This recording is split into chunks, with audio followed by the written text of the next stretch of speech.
வணக்கம். So last கிளாஸ்ல வந்து fundamental rights and human rights நம்ம பார்த்துட்டு இருந்தோம். சரியா? ஸோ இன்னைக்கு வந்து நம்ம டாபிக் உள்ள judicial review and other some other things வந்து நம்ம இன்னைக்கு ஸ்டார்ட் பண்ண போறோம். ஸோ ஃபர்ஸ்ட் ஆர்டிகல் 12 பத்தி லாஸ்ட் கிளாஸ்ல டிஸ்கஸ் பண்ணோம். ஆர்டிகல் 12 ஸ்டேட்னா என்ன அப்படின்னு சொல்லிட்டு சொல்லுகிறதுன்னு பார்த்தோம். சரியா? இன்னைக்கு வந்து ஆர்டிகல் 13 பத்தி பார்க்கலாம். சரியா? ஸோ 13 வச்சு ரொம்ப டீடைல்டா நம்ம பார்ப்போம்.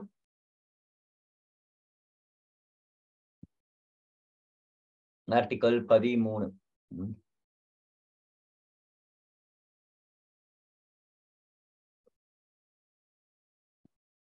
எழுதிக்கோங்க. Article 13 judicial review. ஷார்ட்டா சொல்லணும் அப்படின்னா நீதிமன்ற புனராய்வு அல்லது நீதிமன்ற மறு ஆய்வு அப்படின்னு சொல்லிட்டு சொல்றோம். சரிங்களா? ஜுடிஷியல் ரிவ்யூ அப்படின்ற வார்த்தை கான்ஸ்டிடியூஷன்ல இருக்கான்னு கேட்டிருக்காங்க. கான்ஸ்டிடியூஷன்ல இல்லை. சரியா?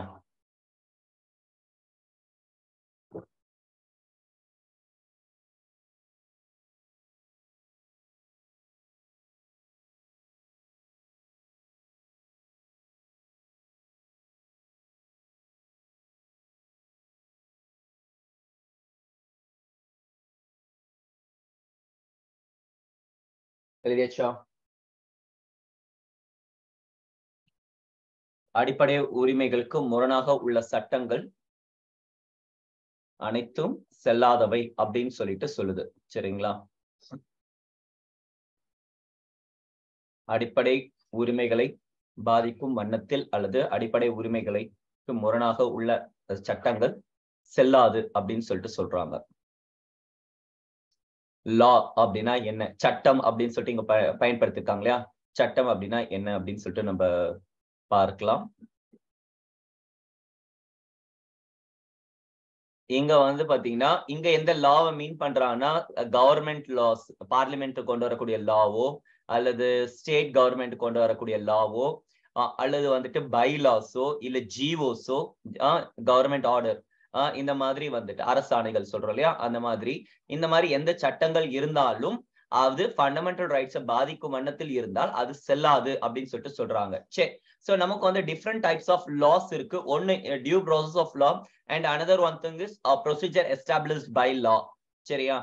நெக்ஸ்ட் வந்து ரூல் ஆஃப் லா. இதெல்லாம் வந்து நம்ம நிறைய வந்து கான்செப்ட பார்த்திருக்கிறோம். சரியா? இது ஆல்ரெடி நான் பேசிட்டேன். தேவையா என்ன? தேவையில்ல? தேவையா இல்லையா? எங்க ஆல்ரெடி எழுதிருக்கீங்க தானே? Due process of law, procedure established by law, equal protection law, equality before law. இது எழுதிட்டீங்க இல்லையா? எழுதாம இருந்தீங்கன்னா சொல்லுங்க. ஏதாவது இந்த லாஸ்ட்ல ஏதாவது எழுதாம இருக்கீங்களா?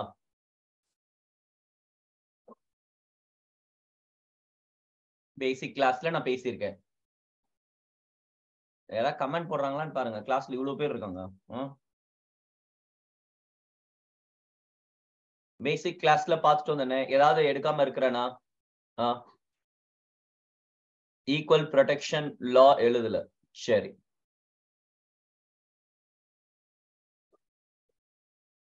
சரி, அப்ப அதை அப்புறம் பின்னாடி பார்ப்போம்.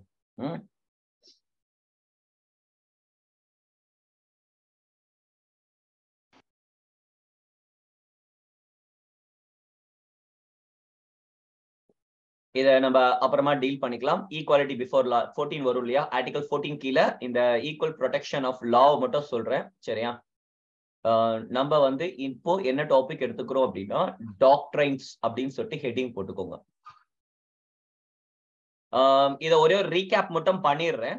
சரிங்களா? ஒரே ஒரு ரீகேப் மட்டும் பண்ணிடுறேன். சரியா? எழுத வேண்டாம், யார் எழுத வேண்டாம். இது எல்லாத்தையும் நம்ம எழுதி இருக்கிறோம்.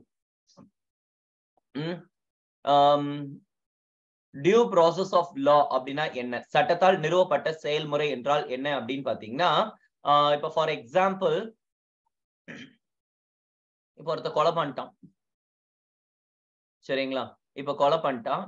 ஏன் அவன் கொலை பண்ணான் அப்படின்னு சொல்லிட்டு அவங்க பாக்குறாங்க. எந்த சூழ்நிலையில அவன் கொலை பண்ணான், இதற்கான காரணத்தையும் அவங்க பாக்குறாங்க. இப்போ கொலைக்கு தண்டனை, மரண தண்டனை, தூக்கு தண்டனை அப்படின்னு சொல்லிட்டு இருக்கு.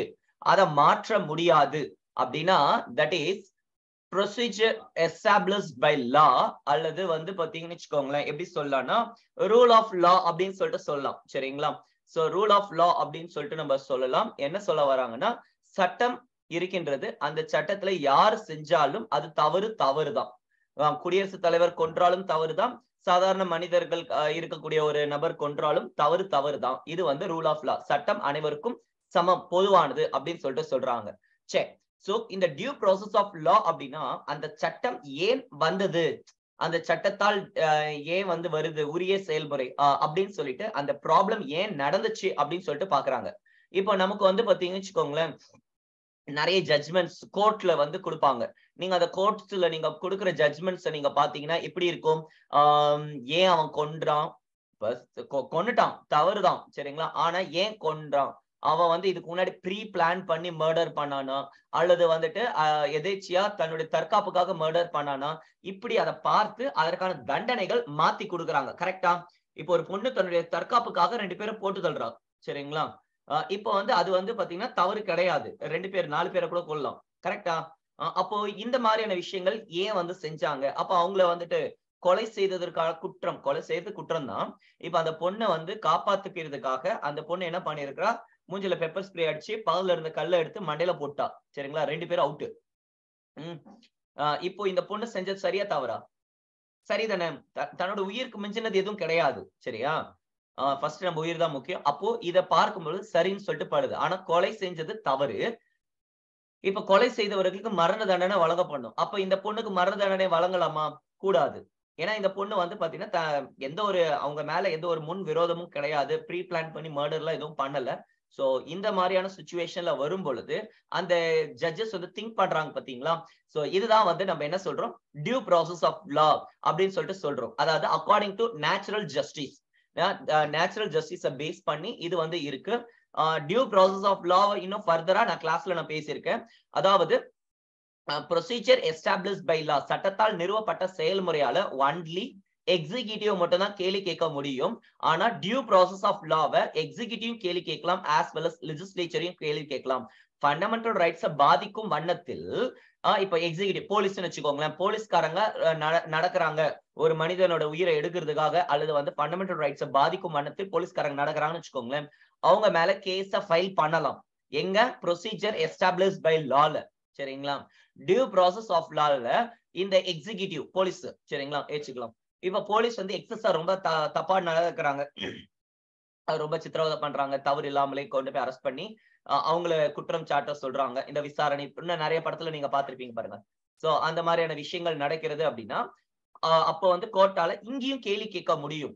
ஆனா இந்த ப்ரொசீஜர் எஸ்டாப்ளிஷ்ட் பை லால இந்த லெஜிஸ்லேச்சர் கொண்டு வந்தாங்கன்னு வச்சுக்கோங்க ஒரு சட்டம், அதாவது அரசாங்கம் ஒரு சட்டத்தை கொண்டு வந்து ஃபண்டமெண்டல் ரைட்ஸை பாதிக்கும் வண்ணத்தில் கொண்டு வந்தால் இதை இவங்களால கேள்வி கேட்க முடியாது. ஆனா இங்க டியூ ப்ராசஸ் ஆஃப் லால இவங்களால இதையும் கேள்வி கேட்க முடியும். நாட் ஒன்லி போலீஸ், அத எக்ஸிகியூட்டிவ், பட் ஆல்சோ லெஜிஸ்லேச்சர் சரியா. சரி, இது என்ன பிரின்சிபல்ல செயல்படுது, due process of law. Due process of லானா என்ன, ஏன் அந்த சட்டம் வந்துச்சு, ஏன் அந்த ஈவென்ட் அப்படி நடந்துச்சு, ஏன் அவங்க கொன்னாங்க அப்படின்னு சொல்லிட்டு அந்த ஜட்ஜ் வந்து அதுக்கான ரீசன்ஸை பார்த்து இது பண்றாங்க பாத்தீங்களா, அதுதான் சரியா. சோ அமெரிக்கால இருக்கக்கூடிய ஜுடிஷியல் சிஸ்டம் நீங்க பாத்தீங்கன்னா உங்களுக்கு தெரியும், அந்த யூடியூப்ல நிறைய வீடியோஸ் இருக்கும், அது நீங்க பாத்துக்கோங்க. இந்தியாவில டியூ ப்ராசஸ் ஆஃப் லா தானே ஃபாலோ பண்றோம், இந்தியாவில due process of law follow பண்றது கிடையாது சரிங்களா. சோ இந்தியால நம்ம ஃபாலோ பண்றது என்னன்னா procedure established by law, rule of law தான் நம்ம ஃபாலோ பண்றோம். So but after Maneka Gandhi கேஸ்க்கு அப்புறமா இந்தியாவில ஈவன் தோ நம்ம procedure established by law follow பண்ணாலும் அது வந்து பாத்தீங்கன்னா டியூ ப்ராசஸ் ஆஃப் லா மாதிரி இன்டர்பிரேட் பண்ணுது அப்படின்னு சொல்லிட்டு இப்ப என்ன சொல்றாங்கன்னா procedure established by law, but அது வந்து என்ன பண்ணுதுன்னா ரெண்டுத்தையும் கொடுக்கிறது. சோ நவ் அட் பிரசன்ட் இந்தியாவில procedure established by law, rule of law இருந்தாலும் இந்தியாவில டியூ ப்ராசஸ் ஆஃப் லா இருக்கின்றது. எப்போ? ஆஃப்டர் மனகா காந்தி கேஸ்க்கு அப்புறமா சரியா. ஃபைன், புரிஞ்சுதா? இது ஆல்ரெடி பேசின டாபிக்ஸ் தான் சரியா. ஈக்குவாலிட்டி, உங்களுக்கு யூனிட் 9 டாபிக் எடுப்பேன், அதுல வந்து ஒரு கான்செப்ட் பேசுவோம், equality versus equity. Equality versus equity அப்படின்னு சொல்லிட்டு சரிங்களா. இத அப்புறமா நம்ம கொஞ்சம் டீடைலா நம்ம அங்க பேசிக்கலாம். சோ ஈக்குவாலிட்டி அப்படின்னா என்ன, ஈக்விட்டி அப்படின்னா என்ன? இப்போ ஈக்குவாலிட்டி அப்படின்னா சட்டத்தின் முன் அனைவரும் சமம் சரிங்களா, ஈக்குவாலிட்டி இருக்கணும் அப்படின்னு சொல்லிட்டு சொல்றேன். இப்போ ஃபார் எக்ஸாம்பிள் ரேஷன் கடையில நின்னுகிட்டு இருக்கோம் சரிங்களா. இப்ப வந்து பாத்தீங்கன்னு வச்சுக்கோங்களேன், நீங்க நிக்கிறீங்க, இங்க உங்களுக்கு பின்னாடி நான் நிக்கிறேன், எனக்கு பின்னாடி இன்னும் 2-3 பேர் நிக்கிறாங்க, அவங்களுக்கு பின்னாடி வந்து பாத்தீங்கன்னா ஒரு கர்ப்பிணி ஒரு அம்மா வந்து நிக்கிறாங்க சரிங்களா, ஒரு பிரெக்னன்ட் ஒரு மதர் வந்து நிக்கிறாங்க. இப்ப என்ன பண்றேன் அப்படின்னா, நான் என்ன பண்றேன், இங்க இருக்கக்கூடிய அந்த கர்ப்பிணி அம்மாவை வந்து ஃபர்ஸ்ட் முன்னாடி அனுப்பிடுறேன். சரிங்களா? எனக்கு முன்னாடி அனுப்பி நான் என்ன பண்றேன்னா, நீங்க வாங்கிட்டு போங்க அப்படின்னு சொல்லிட்டு சொல்றேன். சரியா? எத்தனை பேர் இது சரின்னு நினைக்கிறீங்க? எத்தனை பேர் இது சரின்னு நினைக்கிறீங்க? கரெக்ட் தானே? இப்ப நான் பண்ணது கரெக்ட் தானே? சரி, இப்ப அங்க கூட்டத்துல இருந்து ஒரு சவுண்ட் போடுறாங்க. கரெக்ட். நீங்க லாஸ்டா வாங்கிக்கோங்களா? சரி. சோ இவங்கள வந்து நான் முன்னாடி தள்ளிட்டேன். முன்னாடி அனுப்பிட்டேன். இப்ப நான் என்ன சொல்றேன்னா, அக்கார்டிங் டு ஈக்வாலிட்டி பிஃபோர் லா, சட்டத்தின் முன் அனைவரும் சமம். நீ பிரெக்னன்ட்டா இரு, அல்லது வந்து பிசிக்கலி சேலஞ்ச்டா இரு, இல்ல நீ வந்து தாத்தா பாட்டியா இரு, சரிங்களா? இல்லன்னா ஹாஸ்பிடல் அட்மிட் ஆகிட்டு அப்படியே வந்தவங்களா கூட நீ யாரா வேணா இருந்துக்கோ. சட்டத்தின் முன் அனைவரும் சமம். First come first serve. First யார் இருக்காங்களோ அவங்க தான் முன்னாடி போகணும். அடுத்து இருக்கிறவங்க பின்னாடி போகணும். இது வந்து நியாயமா இருக்கா? இப்ப நான் சொன்ன கான்செப்ட் ஞாபகமா இருக்கா? ஈக்வாலிட்டி பிஃபோர் லா என்ன சொல்லுது அப்படின்னா, சட்டத்தின் முன் அனைவரும் சமம் அப்படின்னு சொல்லிட்டு சொல்லுது. நீ பிரெக்னன்ட்டா இருந்தாலும் சரி, so according to law first come first serve. First வந்தவங்க தான் ஃபர்ஸ்ட் வந்துட்டு வாங்கிட்டு போகணும். நீங்க வந்து கர்ப்பிணி பெண்ணா இருந்தாலும் பரவாயில்ல, உங்க டோக்கன் நீங்க வந்த லெவல்ல நீங்க இருங்க அப்படின்றாங்க. இது ஓகேவா? சோ இது ஈக்வாலிட்டி பிஃபோர் லால இருக்கக்கூடிய நெகட்டிவ் ஆஸ்பெக்ட்ல இருந்து சொல்றேன். சரி, இங்க வந்து 1 2 3 4 சரிங்களா? 1 2 3 சரி, 3 பேர் ஓடுறோம். சரிங்களா? இங்க வந்து நான் ஓடுறேன். ஓகேவா? இங்க வந்து பிசிக்கலி சேலஞ்ச்டா இருக்கக்கூடிய ஒருத்தவங்க ஓடுறாங்க. இங்க வந்து பாத்தீங்கன்னா இன்னொருத்தர் நல்லா இருக்கிறவங்க அவங்க ஓடுறாங்க. சரிங்களா? இப்ப 3 பேர் ஓடுறாங்க. இப்ப யார் வருவா?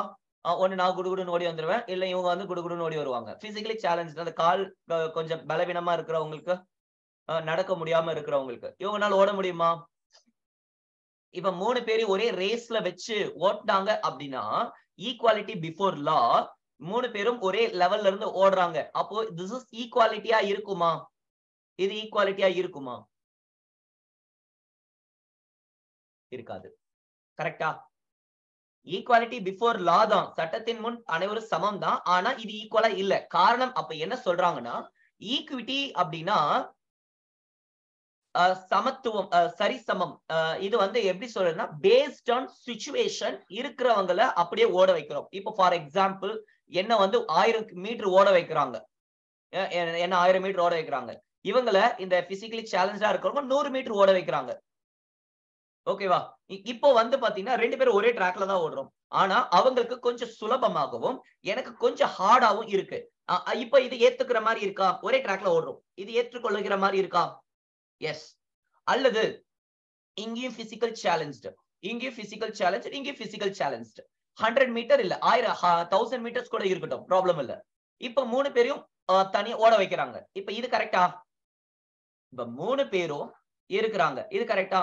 சோ இப்ப இங்க இருந்து என்ன கன்க்ளூட் பண்ண வரேன் அப்படின்னா, சமமான சூழ்நிலையில் உள்ளவர்களை சமமாக கருதல் ஈக்விட்டி. புரிஞ்சுதா?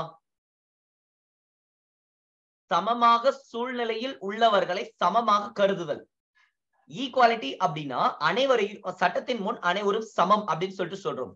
ஈக்விட்டி அப்படின்னா என்னன்னா சமத்துவம். சமத்துவம் என்றால் என்ன? சமமான சூழ்நிலையில் உள்ளவர்களை சமமாக கருதுதல். சோ இங்க பாசிட்டிவ் டிஸ்கிரிமினேஷன் அப்படின்னு சொல்லிட்டு நம்ம ஒரு டேர்ம் கொண்டு வரேன். பாசிட்டிவ் டிஸ்கிரிமினேஷன், அதாவது பாசிட்டிவ் அப்படின்னா நல்ல வேற்றுமை, நல்லதாக வேற்றுமைப்படுதல். இப்ப டிஸ்கிரிமினேட் பண்ணாங்க. நான் ரேஷன் கடையில முன்னாடி நான் நிக்கிறேன், பின்னாடி இருக்கிறவங்கள முன்னாடி தள்ளுறாங்க. It is discriminating, but that is positive. சரிங்களா? இந்த இடத்துல வந்து எனக்கு 1000 மீட்டர் கொடுத்திருக்காங்க. இன்னொருத்தவங்களுக்கு வந்து 100 மீட்டர்ஸ் தான் கொடுத்திருக்காங்க. This is positive discriminating. எனக்கு தெரிஞ்ச ஒரு அக்கா இருந்தாங்க. அந்த அக்கா சொல்லியிருப்பேன்னு நினைக்கிறேன், தெரியல. மெயின்ஸ் எக்ஸாம் எழுதிட்டு வரோம். நானும் அந்த அக்கா மெயின்ஸ் எழுதிட்டு வரோம். ஒரே சென்டர், எங்க ஊருக்காரங்களா. எழுதிட்டு வரோம். அவங்க கிளாஸ் ரூம்ல இருந்த ஒரு பொண்ணு பிசிக்கலி சேலஞ்ச்டு. அந்த பொண்ணு வந்து பாத்தீங்கன்னா ரொம்ப ஸ்லோவா எழுதிக்கிட்டே இருந்தாங்களாமா. இவங்க எங்களுக்கு எல்லாம் எக்ஸாம் டைம்லாம் அடிச்சு முடிச்சு அனுப்பிட்டாங்க. டைம் பத்தாம பேப்பர் ஒரு மாதிரியா பண்ணி வச்சுட்டு வந்தோம். சரிங்களா? இப்ப அந்த அக்கா வந்துட்டாங்க. என்ன பண்ணாங்க அப்படின்னா, அந்த பொண்ணு மேல சண்டைக்கு போயிட்டாங்க. அதாவது அந்த பொண்ணு ரீசன்காக டீச்சர்ஸ் கிட்ட சண்டைக்கு போயிட்டாங்க. அந்த பொண்ணு மட்டும் நீங்க எப்படி அலோவ் பண்றீங்க அப்படின்னு கேட்டா, இல்ல மேடம் எங்களுக்கு வந்து சொல்லியிருக்கிறாங்க எக்ஸ்ட்ரா வந்து 1/2 hour கொடுக்கணும் அப்படின்னு சொல்லியிருக்காங்க. அதனால நான் கொடுக்குறேன் அப்படின்னு சொல்லிட்டு அப்புறம் என்கிட்ட சொல்லியிருந்தாங்க. சசி, அந்த பொண்ணு வந்து அவ்வளவு ஸ்லோவா உட்காந்து எழுதிக்கிட்டு இருந்தா, எனக்கு என்னோட பேப்பர் பிடிக்கிட்டாங்க. அந்த பொண்ணோட நம்பர் நான் வாங்கி இருக்கிறேன், நான் கம்ப்ளைண்ட் பண்ணுவேன் அப்படி இப்படின்னு சொல்லிட்டு இருந்தாங்க. எனக்கு ரொம்ப டென்ஷன் ஆயிட்டு கத்த ஆரம்பிச்சிட்டோம். ஊர்ல இருக்கவங்க எல்லாரும் எங்களே பாக்குறாங்க. எனக்கு ஒரு மாதிரியா இருந்துச்சு. அப்புறமா வந்துட்டு அக்கா அக்கா அக்கா இந்த மாதிரி வந்து நமக்கு வேற ரிசர்வேஷன், அவங்களுக்கு வேற ரிசர்வேஷன். அவங்க நாளைக்கு காலைல வரைக்கும் உட்கார்ந்து எழுதினாலும் சரி, அவங்க கோட்டால நம்ம போக முடியாது. நம்ம கோட்டாக்கு அவங்க வரமாட்டாங்க. கரெக்ட்டா? அவங்களுக்கு ரிசர்வேஷன் இருக்கு. அந்த சீட்ல தான் அவங்க வாங்க போறாங்க. நம்ம அதுல போக முடியாது அப்படின்னு உடனே சாஃப்ட் ஆயிட்டாங்க. ஓகே. அது வரைக்கும் வந்து ருத்ர தாண்டவம் தான் அங்க. எக்ஸாம் ஹால்லயே. சரியா? சோ இப்ப கவர்ன்மெண்ட் சைடுல இருந்து அவங்களுக்கு extra 1/2 an hour, 45 minutes, 1 hour extra குடுக்கிறது தவறு கிடையாது. சரியா? That is positive discrimination. சரியா? புரிஞ்சுதா? Okay.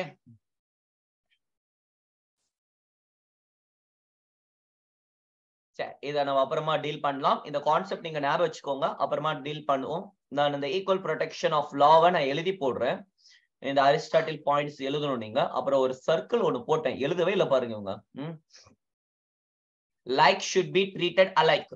அலைக் should not be treated like. புரியுதா நான் சொல்றது? அதாவது ஒரே மாதிரி இருக்கிறவர்கள், சேம் சர்க்கம்ஸ்டன்ஸ்ல இருக்கிறவங்கள ஒரே மாதிரி ட்ரீட் பண்ணும். சரிங்களா? வெவ்வேறு மாதிரி இருக்கிறவங்கள ஒரே மாதிரி ட்ரீட் பண்ணக்கூடாது. கரெக்டா? யூபிஎஸ்சிக்கும் டிஎன்பிஎஸ்சிக்கும் சொல்லணும். சரி, ஒண்ணும் இல்லைங்க. என்னன்னு பாத்தீங்கன்னா, இப்ப ஐஐடி, எம்ஐடி இவங்க படிச்சுட்டு வர்றவங்களும் அதே எக்ஸாம். கவர்மெண்ட் ஸ்கூல்ல படிச்சுட்டு வர்றவங்களுக்கு அதே எக்ஸாம். மெட்ரிக், சிபிஎஸ்சில படிச்சுட்டு வர்றவங்களுக்கு அதே எக்ஸாம். கரெக்டா? இது டிஸ்கிரிமினேட் பண்ற மாதிரி இருக்குதானே?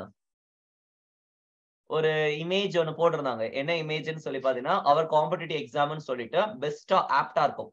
இங்க வந்து பாத்தீங்கன்னா ஒரு குதிரை, இங்க வந்து பாத்தீங்கன்னா ஒரு முயல், இங்க ஒரு ஆமை, இங்க வந்து பாத்தீங்கன்னா ஒரு மீன். சரியா? சோ இப்படி வந்து பாத்தீங்கன்னா மீன், முயல், குதிரை, ஆமைன்னு சொல்லிட்டு டிஃபரெண்டான அனிமல்ஸ் ரேஸ்ல நிக்குது.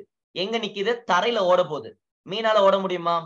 ஆமை போகும், மெதுவா போகும். அப்ப எல்லாருமே ஈக்குவலா வந்தவங்க கிடையாது. இவங்க ஐஐடில படிச்சவங்க, இவங்க எம்ஐடில படிச்சவங்க, இவங்க சிபிஎஸ்சி, ஐசிஎஸ்ல படிச்சவங்க, இவங்க கவர்மெண்ட் ஸ்கூல்ல படிச்சவங்க, இவங்க தமிழ் மீடியம்ல படிச்சவங்க.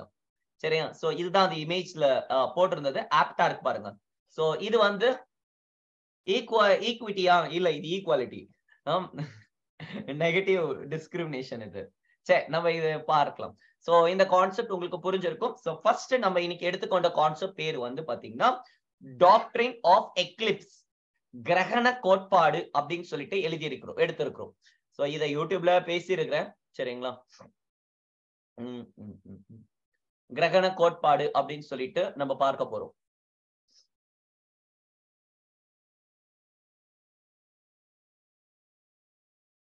ஹெட்டிங் வந்து டாக்ட்ரின்ஸ் போட்டுக்கோங்க.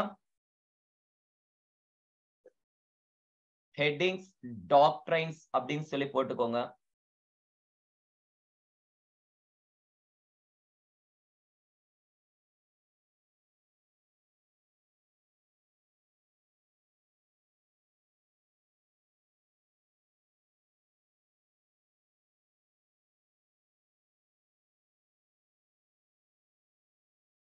ஹெட்டிங் டாக்ட்ரின்ஸ் போட்டுட்டு கிரகண கோட்பாடு அப்படின்னு சொல்லிட்டு எழுதுங்க.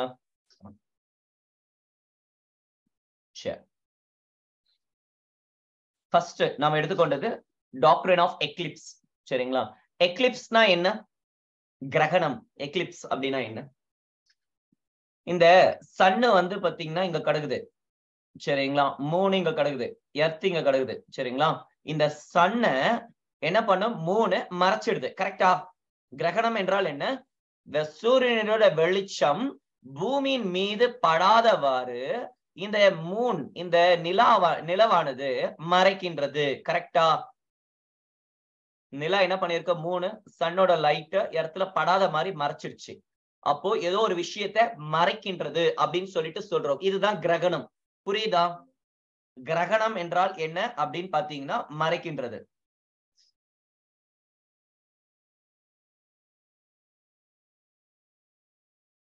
இப்போ ஆர்டிகல் 13, ஆர்டிகல் 13ல நீங்க பார்க்கலாம். இருங்க, ஆர்டிகல் 13 எடுத்து வைக்கிறேன். சோ ஆர்டிகல் 13 பாருங்க. ஆர்டிகல் 13 இங்க வந்து பாத்தீங்கன்னா article 13 laws that are inconsistent with or in derogation of the fundamental rights அப்படின்னு சொல்லி கொடுத்துட்டு இதுல வந்து பாத்தீங்கன்னா நிறைய கிளாஸ் வந்து கொடுத்திருக்காங்க. சரிங்களா, நிறைய கிளாஸ் கொடுத்திருக்காங்க. இதை நான் கொஞ்சம் டிஸ்கஸ் பண்றேன். இதை நான் அப்புறமா நான் வரேன். இது வந்து ஜுடிஷியல் ரிவ்யூல வரும்.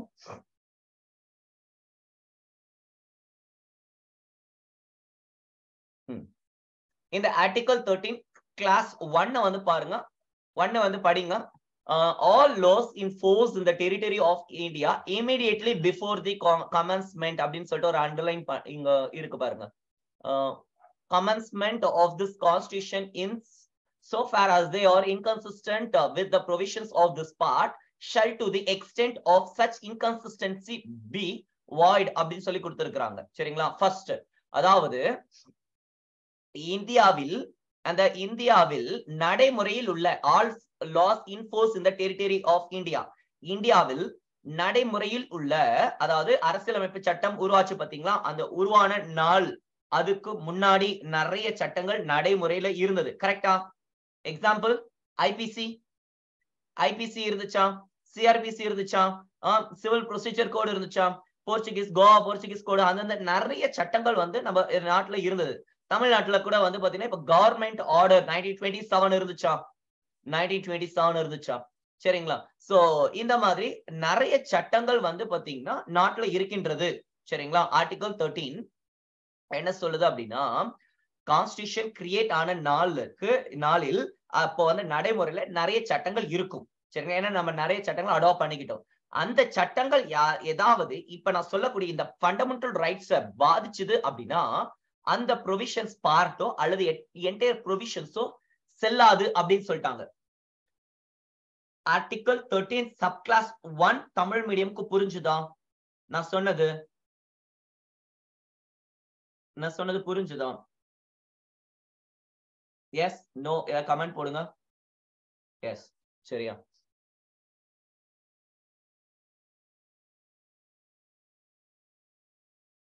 நம்பர் 2, இந்த 4 ஆர்டிகல்ஸ் நீங்க பாருங்க, என்டையர் கான்ஸ்டிடியூஷன் அப்பதான் அண்டர்ஸ்டாண்ட் ஆகும். The state shall not make any law which takes away or abridges the rights conferred by this part, and any law made in contravention of this class shall to the extent of the contravention to be be void அப்படின்னு சொல்லி கொடுத்திருக்காங்க. சரி, இங்க வந்து பாத்தீங்கன்னா the state ஒரு term shall not make any law, சரிங்களா, which takes away abridges or the rights, அதாவது fundamental rights. அதாவது ஸ்டேட்னா என்ன? சென்ட்ரல் கவர்மெண்ட், ஸ்டேட் கவர்மெண்ட், அந்த இது பப்ளிக் செக்டர் அண்டர்டேக்கிங்ஸ், எனிதிங். நம்ம பார்ட் இது ஆர்டிகல் 12 கீழ நான் ஸ்டேட்னு சொன்னது ஞாபகம் இருக்கா? கெயில், செயில், ஓஎன்ஜிசி அது இதுன்னு சொல்லிட்டு நிறைய நான் பேசினேன். இதுதான் வந்து ஸ்டேட். அந்த மாநில அரசாங்கமோ மத்திய அரசாங்கமோ அல்லது ஏதாவது ஒரு அட்டானமஸா அதிகாரங்களை பெற்று செயல்படக்கூடிய ஒரு நிறுவனமோ ஃபண்டமெண்டல் ரைட்ஸ பாதிக்கும் பட்சத்தில் ஏதாவது ஒரு சட்டங்களை இயற்றினால், யாரும் எழுத வேண்டாம், கவனிங்க போதும். சரிங்களா, இயற்றினால் அந்த சட்டம் செல்லாது அப்படின்றாங்க. ஆர்டிகல் 13 சப் கிளாஸ் 2 புரிஞ்சுதா? ஆர்டிகல் 13 சப் கிளாஸ் 2 புரிஞ்சுதா?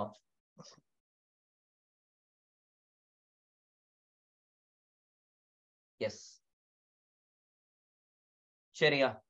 சரிப்பா, லானா என்ன அப்படின்னு சொல்லிட்டு கேக்குறாங்க. லானா என்ன அப்படின்றாங்க. லா வந்து கொண்டு வந்தா அந்த சட்டங்களை இயற்றினால் செல்லாதுன்றாங்க. அது என்ன சட்டம் அப்படின்னு சொல்லி கேக்குறாங்க. சரிங்களா, லானா ஒண்ணும் கிடையாது. அது மேபி ஆர்டினன்ஸா இருக்கலாம், சட்டம், அதாவது அவசர சட்டமா இருக்கலாம், அல்லது ஆர்டரா இருக்கலாம், அரசாணையா இருக்கலாம், அல்லது பைலாவா இருக்கலாம், துணை சட்டம், அல்லது வந்து ஒரு ரூல்ஸா இருக்கலாம், அல்லது ரெகுலேஷன்ஸா இருக்கலாம், நோட்டிபிகேஷன், கஸ்டம், யூசேஜ், என்ன வேணா இருக்கட்டும்.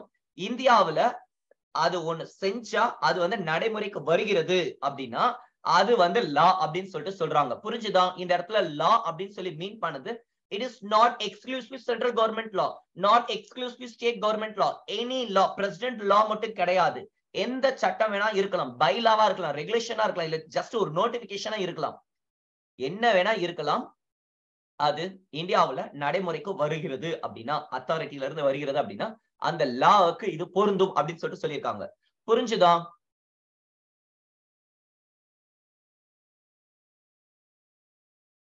Laws in force includes laws passed or made by the legislature or the other competent competent authority in the territory of India before the commencement of this constitution and not previously repealed and notwithstanding that any such law or any part thereof may not be then in operation either at all in other particular areas. சரிங்களா? கண்ணு தெரிய மாட்டேங்குது. சரி. So இது புரிஞ்சுதா? என்ன சொல்றாங்க? அந்த சட்டம் அதாவது அதிகாரங்களை கொண்டு இருக்கக்கூடிய சட்டங்கள். புரிஞ்சுதா? சரி.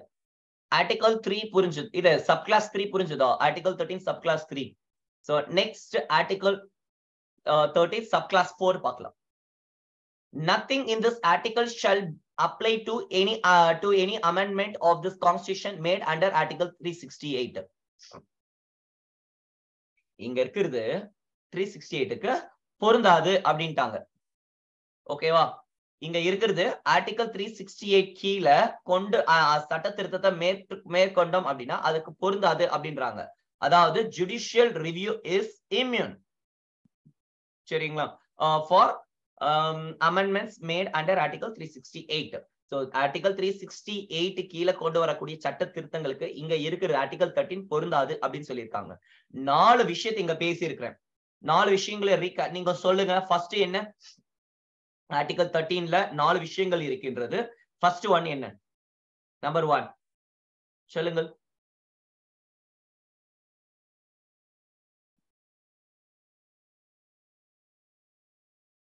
கான்ஸ்டிடியூஷன் கிரியேட் ஆகிறதுக்கு முன்னாடி இருந்த சட்டங்கள் சரிங்களா ஃபண்டமெண்டல் ரைட்ஸ் பாதிச்சது அப்படின்னா அது செல்லாது.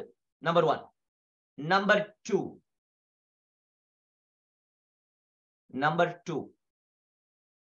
கான்ஸ்டிடியூஷன் கிரியேட் பண்ணதுக்கு அப்புறமா அரசால கொண்டு வரக்கூடிய ஒரு சட்டம் ஃபண்டமெண்டல் ரைட்ஸ் பாதிச்சது அப்படின்னா அது செல்லாது. சப்கிளாஸ் 2 புரிஞ்சுதா? சப்கிளாஸ் 3 சட்டம்னா என்னப்பா? Rule, law, ordinance, central government, state government என்னத்தையோ ஒரு லா கொண்டு வராங்க. அது சட்டம். Bylaw, custom, notification, rules, regulations. சரியா? சோ இது லாஸ் இன் ஃபோர்ஸ் நடைமுறைக்கு வரணும். அது நடைமுறையில் இருக்கக்கூடியது. இது ரெண்டும். ஆர்டிகல் 13 சப்கிளாஸ் 4 என்ன சொல்லுது? இங்க இருக்கிறது 368க்கு பொருந்தாது. புரிஞ்சுதா? இங்க இருக்கிறது 368க்கு பொருந்தாது அப்படின்னு சொல்லிட்டு சொல்றாங்க. சோ இதுல ஏதாவது டவுட்ஸ் இருக்கா? இப்ப பார்த்த வரைக்கும் ஏதாவது டவுட்ஸ் இருக்கா? சரி. சோ இந்த ஆர்டிகல் 13 தான் இங்க இருக்கு. இததான் நாங்க எலாபரேட்டா எழுதியிருக்கேன். ஓகேவா? எழுத வேண்டாம். யாரும் எழுத வேண்டாம். கவனிங்க போதும். சரி. ஆர்டிகல் 368ல இப்ப நமக்கு தேவை இல்லை. இது அப்புறமா நம்ம டீல் பண்ணலாம்.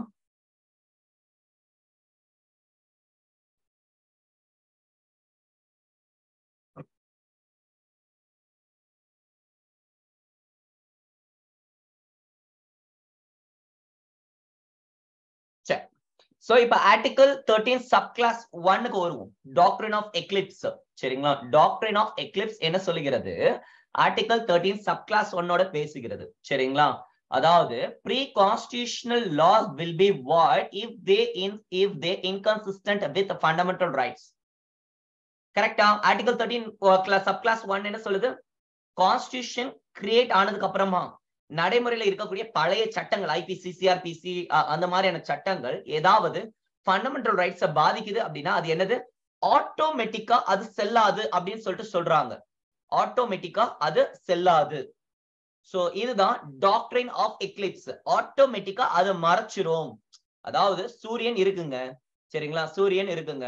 சரி. இப்போ பாத்தீங்கன்னா எக்லிப்ஸ் என்ன ஆகுது அப்படின்னா ஃபண்டமெண்டல் ரைட்ஸ் பாதிக்கும் வண்ணத்தில் இருக்கக்கூடிய பழைய சட்டங்கள் இருக்கு. அது என்னவா மாறிடுது? ஆட்டோமேட்டிக்கா மறைஞ்சிடுது. கிரகணம் மறைந்து விடுகிறது. புரியுதா? இடத்துக்குள்ள இருக்காது. So this is called doctrine of eclipse. சரியா? எழுதுங்க.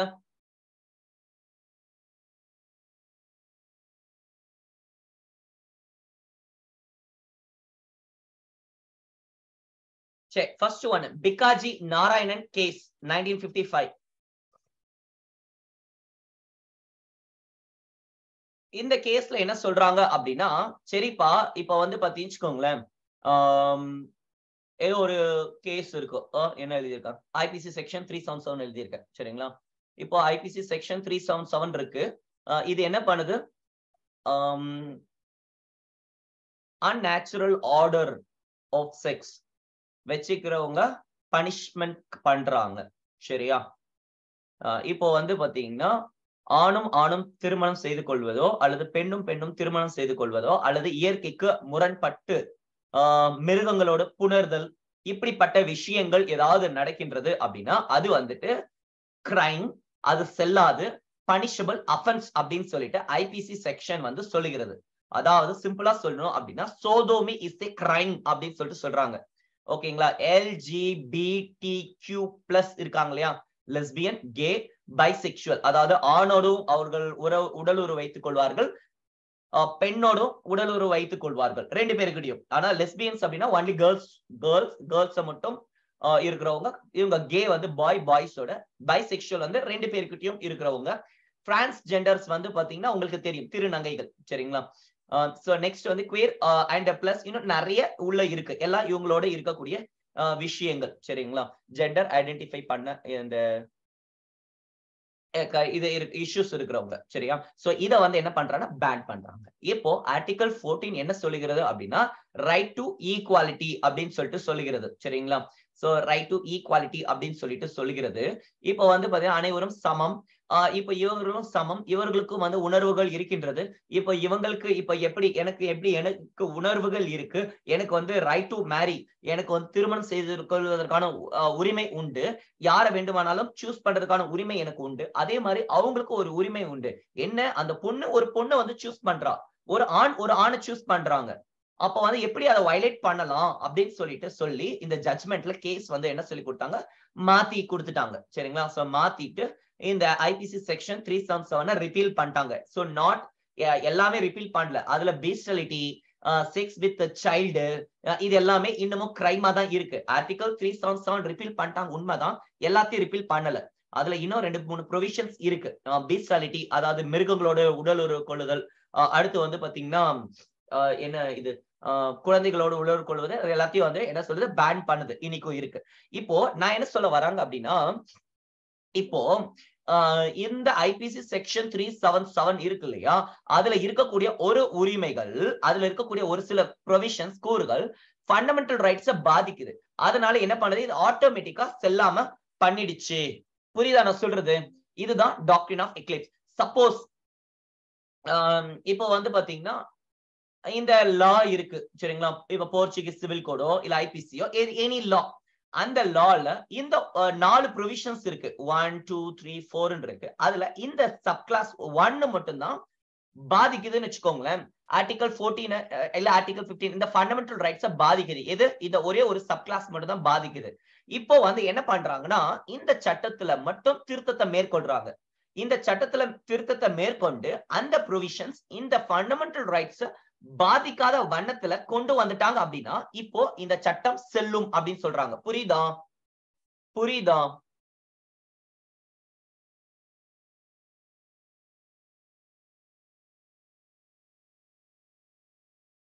புரியுதா? ரிப்பீட்டா? இப்போ வந்து ஏதோ ஒரு சட்டம் இருக்குங்க. இப்ப ஏதோ ஒரு சட்டம் இருக்கு. எது? கான்ஸ்டிடியூஷன் உருவாக்குவதற்கு முன்பு இருந்த ஒரு சட்டம் இருக்கு. அந்த சட்டத்தில் இருக்கக்கூடிய ஒரு நிறைய ப்ரொவிஷன்ஸ் இருக்கு. நிறைய மேட்டர் அதுல பேசியிருக்காங்க. அதுல ஒரே ஒரு ப்ரொவிஷன்ஸ் தான் என்ன பண்ணுது, ஃபண்டமெண்டல் ரைட்ஸ பாதிக்குது. சரிங்களா? இதுல 10 பாயிண்ட் பேசியிருக்காங்க. 10 பாயிண்ட்ல ஒரே ஒரு பாயிண்ட் மட்டும் தான் ஃபண்டமெண்டல் ரைட்ஸ பாதிக்குது.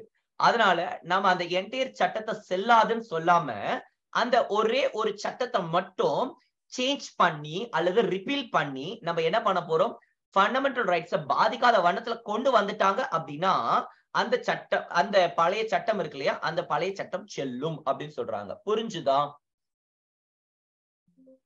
Pre-constitutional laws amended to no more inconsistent with the fundamental rights, then it is valid. Then it is again valid. புரிஞ்சுதா? அக்கார்டிங் டு எக்லிப்ஸ் இல்ல இருக்கக்கூடிய ஜட்ஜ்மெண்ட் பேசிட்டு இருக்காங்க. எக்லிப்ஸ் என்ன சொல்லுது, ப்ரீ கான்ஸ்டிடியூஷனல் லாஸ் ஃபண்டமெண்டல் ரைட்ஸை பாதிச்சுது அப்படின்னா அது செல்லாது அப்படின்ட்டு. இப்போ பிகாஜி நாராயணன் கேஸ் 1955 என்ன சொல்றாங்கன்னா ப்ரீ கான்ஸ்டிடியூஷனல் லா செல்லாது, ஏன் அது ஃபண்டமெண்டல் ரைட்ஸ் பாதிக்குது. ஆனா அதுல 2 ப்ரொவிஷன்ஸ் மட்டும் தான் பாதிக்குது, மத்ததெல்லாம் நல்லா தான் இருக்கு. அந்த 2 ப்ரொவிஷன்ஸ் மட்டும் சேஞ்ச் பண்ணி அமெண்ட்மெண்ட் பண்ணி கொண்டு வந்து வச்சிட்டாங்க அப்படின்னா அந்த சட்டம் செல்லும் அப்படின்னு சொல்லிட்டு இந்த பிகாஜி நாராயண் கேஸ்ல சொல்றாங்க. எழுதிக்கோங்க.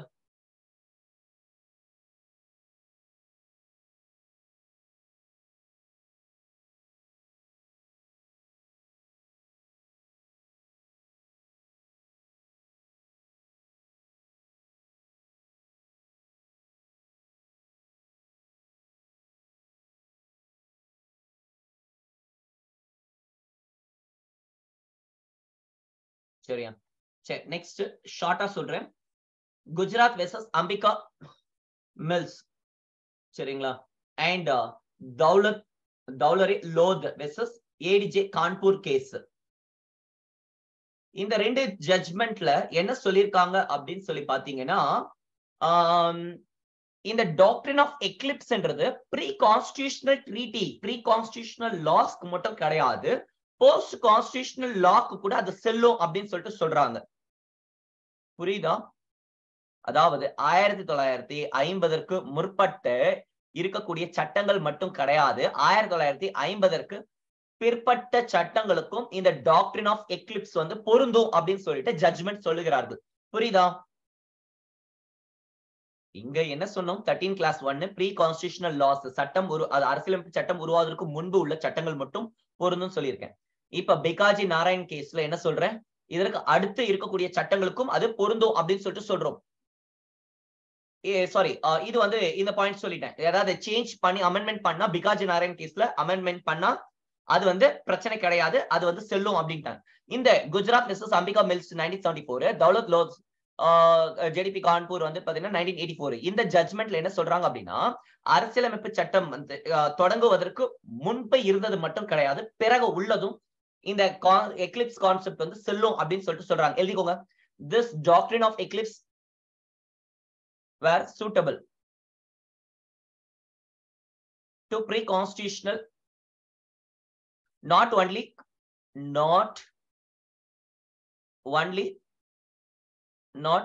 pre-constitutional laws but also post-constitutional laws. எழுதிக்கோங்க. அரசியலமைப்பு உருவாவதற்கு முன்பு உருவான சட்டங்களுக்கும் அரசியலமைப்பு மட்டுமல்ல, அரசியலமைப்பு உருவானதற்கு பின் உருவான சட்டத்திற்கும் கிரகண கோட்பாடு பொருந்தும். எழுதிக்கோங்க.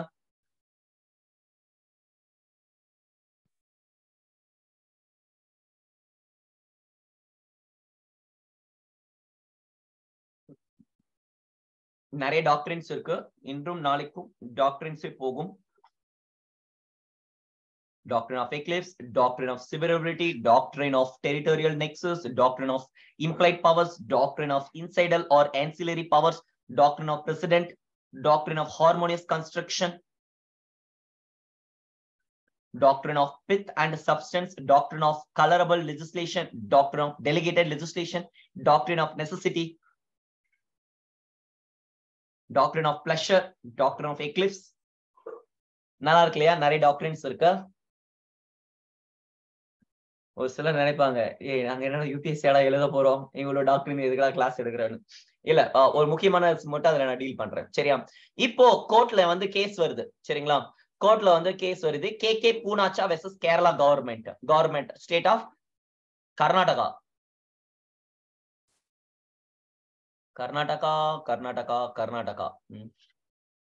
Just a minute. சோ இந்த கேஸ்ல என்ன சொல்றாங்க? ஃபர்ஸ்ட் இந்த கேஸ் சொல்றேன். கே பூனாச்சா மட்டும் எழுதுங்க. என்ன சொல்றாங்கன்னு பாத்தீங்கன்னா, this case doctrine of eclipse only for pre-constitutional laws. இங்க பாருங்க என்ன சொல்றாங்கன்னா, அப்பா ஆர்டிகல் 13 சப்கிளாஸ் 2 இருக்கு. ஆர்டிகல் 13 சப்கிளாஸ் 2 இருக்கு. இது போஸ்ட் கான்ஸ்டிடியூஷனல் லாஸ் வந்துட்டு செல்லாது, நல் அண்ட் வாய்டுன்னு சொல்றதுக்கு இது இருக்கு. ஆர்டிகல் 13 சப்கிளாஸ் 1 எக்லிப்ஸோட டீல் பண்ணுது. எக்லிப்ஸ் வந்து பாத்தீங்கன்னா ஒன்லி தடுத்து மறைக்குமே தவிர அது வந்து ரிப்பீல் பண்ணாது. சோ இது ஒன்லி ப்ரீ கான்ஸ்டிடியூஷனல் லாஸ்க்கு மட்டும்தான் பொருந்துமே தவிர சென்ட்ரல் அந்த ஸ்டேட் கவர்மெண்ட் கொண்டு வரக்கூடிய போஸ்ட் கான்ஸ்டிடியூஷனல் லாக்கு வந்து பாத்தீங்கன்னா இது வந்து பொருந்தாது அப்படின்னு சொல்லிட்டு சொல்றாங்க. நான் சொல்றது புரிஞ்சுதா?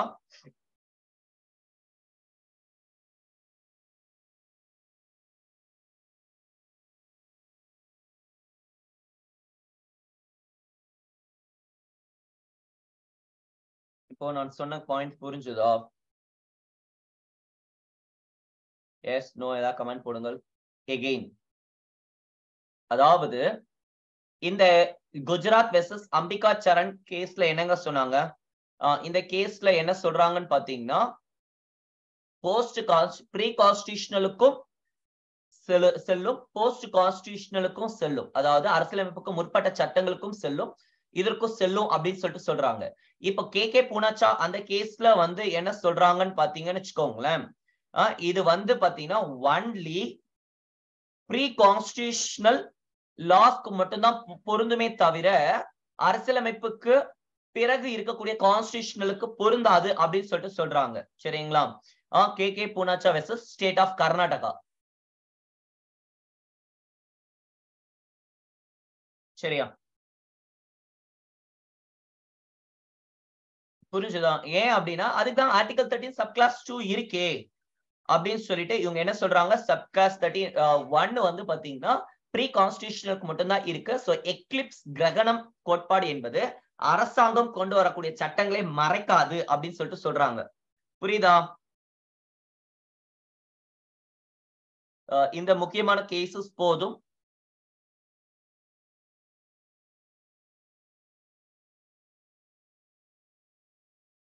ஏதாவது டவுட்ஸ் இருக்கா?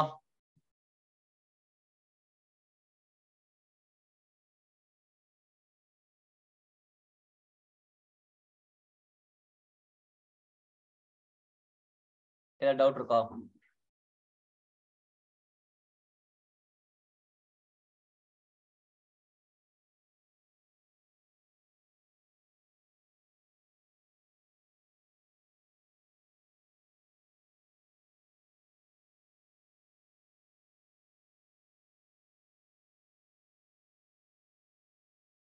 ஓகே, எழுதியாச்சா? சரி, டாக்ட்ரின் ஆஃப் எக்லிப்ஸ் ஓவர். இங்க இருக்கிறது எல்லாத்தையும் எழுதி இருப்பீங்க. This case, in this case, doctrine of eclipse only applicable for pre-constitutional laws, not post-constitutional laws.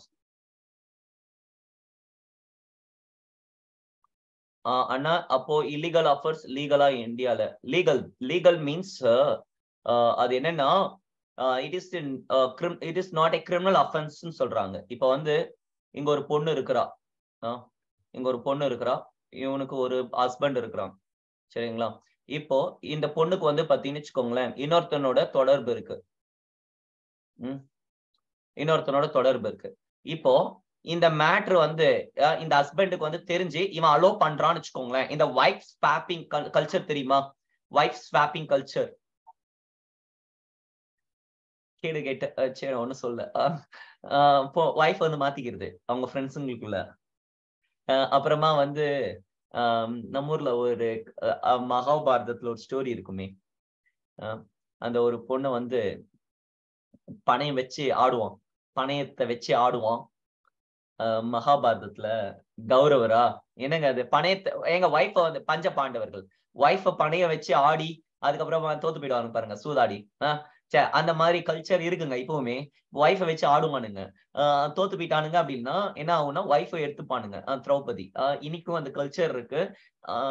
ஏதோ ஒரு ஸ்டாட்டிஸ்டிக்ஸ் கேரளால இவ்வளவு மோர் தென் 300-400 கேர்ள்ஸ் வந்து பாத்தீங்கன்னா வைஃப் ஸ்வாப்பிங் கல்ச்சர் அதுலதான் மாத்திருக்காங்க அப்படின்னு போட்டுறாங்க. ஒரு பொண்ணு வந்து என்ன பண்ணான்னா அந்த வைஃப் ஸ்வாப்பிங் கல்ச்சருக்கு என்னோட ஹஸ்பண்ட் என்ன கட்டாயப்படுத்துறாங்கன்னு சொல்லிட்டு எனக்கு பிடிக்கல அப்படின்னு கேஸ் ஃபைல் பண்ணியிருந்தா. சரியா? சரி, ஓகே. இப்போ ஹஸ்பண்ட் இப்போ வந்து ஒண்ணு இல்லைங்க. இப்போ வந்து என்னன்னா ஹஸ்பண்ட் அண்ட் ஒய்ஃப் இவங்களுக்குள்ள இருக்கின்றது. இப்போ இவங்களுக்கு எக்ஸ்ட்ரா மேரிட்டல் அஃபேர் இருக்கு அப்படின்னா என்ன பண்ணலாம் அப்படின்னா இது எக்ஸ்ட்ரா மேரிட்டல் அஃபேர்ஸ் இந்த பொண்ணு மேலையும் இந்த பையன் மேலையும் என்ன பண்ணலாம், கேஸ் வந்து இவர் ஃபைல் பண்ணலாம். கேஸ வந்து ஃபைல் பண்ண, இந்த மாதிரி இந்த பொண்ணும் அந்த பையனும் வந்து கள்ளக்காதல்ல ஈடுபட்டாங்க அப்படின்னு சொல்லிட்டு இவங்க 2 பேரையும் பிடிச்சி ஜெயில போடலாம், கேஸ் ஃபைல் பண்ணலாம். புரியுதா நான் சொல்றது? இப்போ ஜட்ஜ்மெண்ட் என்ன சொல்லிட்டாங்க அப்படின்னா, இதே சப்போஸ் வந்து வைஃப் வந்து இத ஹஸ்பண்ட் அலோ பண்ணாங்க அப்படின்னா வைஃப் வந்து இவனோட இருக்கலாம். நான் சொல்றது புரியுதா? ஹஸ்பண்ட் அலோ பண்ணல அப்படின்னா கிரைம். சப்போஸ் ஹஸ்பண்ட் அலோ பண்ணா அப்படின்னா இந்த பொண்ணு வந்து தப்பு பண்ணலாம். அப்போ வந்து இந்த பொண்ணுக்கு தான் விருப்பப்பட்டு ஒருத்தனோட உடல் உறவு வச்சுக்கிறா. ஆனா அதுக்கு ரைட்ஸ் யார் குடுக்குறா? ஹஸ்பண்ட் கிட்ட குடுக்குறாங்க. ஏன்னா ஹஸ்பண்ட் இங்க என்ன மாஸ்டரா நீ சொன்னா அந்த பொண்ணு வந்து தப்பு அந்த நீ சொன்னா சரி, இல்ல அப்படின்னா அது தவறா? நீ ஒண்ணும் மாஸ்டர் கிடையாது அப்படின்னு சொல்லிட்டு இந்த கான்ஜுகல் ரைட்ஸ் அது இதுன்னு சொல்லிட்டு டாக்டர் சொல்லிட்டு என்ன சொல்லிட்டாங்க அப்படின்னா, என்ன பண்ணுங்க, வைஃப் வந்து வேற ஒருத்தனோட தப்பு பண்றாங்க அப்படின்னா it is no more crime, criminal offence கிடையாது. But it leads to civil issues. நீங்க அதுக்கப்புறம் உட்காந்து டிவோர்ஸ் பண்ணிக்கோங்க. இல்ல பிடிச்சிருந்துச்சுன்னா எல்லாம் சேர்ந்து என்ன ஏதோ பண்ணிட்டு போங்க, இல்ல டிவோர்ஸ் பண்ணிட்டு போயிடுங்க. ஆனா கிரிமினல் அஃபென்ஸ் கிடையாது அப்படின்னு சொல்லிட்டு ஜட்ஜ்மெண்ட்ல சொல்லியிருக்காங்க. சோ நவ் இந்த பொண்ணு வேற ஒருத்தனோட இருந்தாலும் ஹஸ்பண்டால கேஸ் ஃபைல் பண்ண முடியாது. புரியுதா? ஏன்னா இதுக்கு முன்னாடி ஹஸ்பண்ட் வேற ஒருத்தனோட இருந்தா வைஃபால கேஸ் ஃபைல் பண்ண முடியாது. அந்த மாதிரி இருந்துச்சு. சரிங்களா? சோ அதனால இப்போ இந்த பேட்டர்ன் வந்து கொண்டு வந்திருக்கிறார்கள். இதுல சம் ஜட்ஜ்மெண்ட் சரி, சம் ஜட்ஜ்மெண்ட்ஸ் வந்து ப்ராப்ளம்ஸ்க்கு கொண்டு போய் நிறுத்தும். சரியா? சரி. சோ அது நம்ம ஐபிசி செக்ஷன் 497 டாபிக்ல நான் டீல் பண்ணலாம். சோ இது வரைக்கும் முடிச்சாச்சு. சோ நெக்ஸ்ட் டாக்டரின் நம்ம அப்புறம் பார்க்கலாம். சரிங்களா? சோ தேங்க்யூ, நன்றி, வணக்கம். ஏதாவது டவுட்ஸ் இருந்துச்சுன்னா கேளுங்க.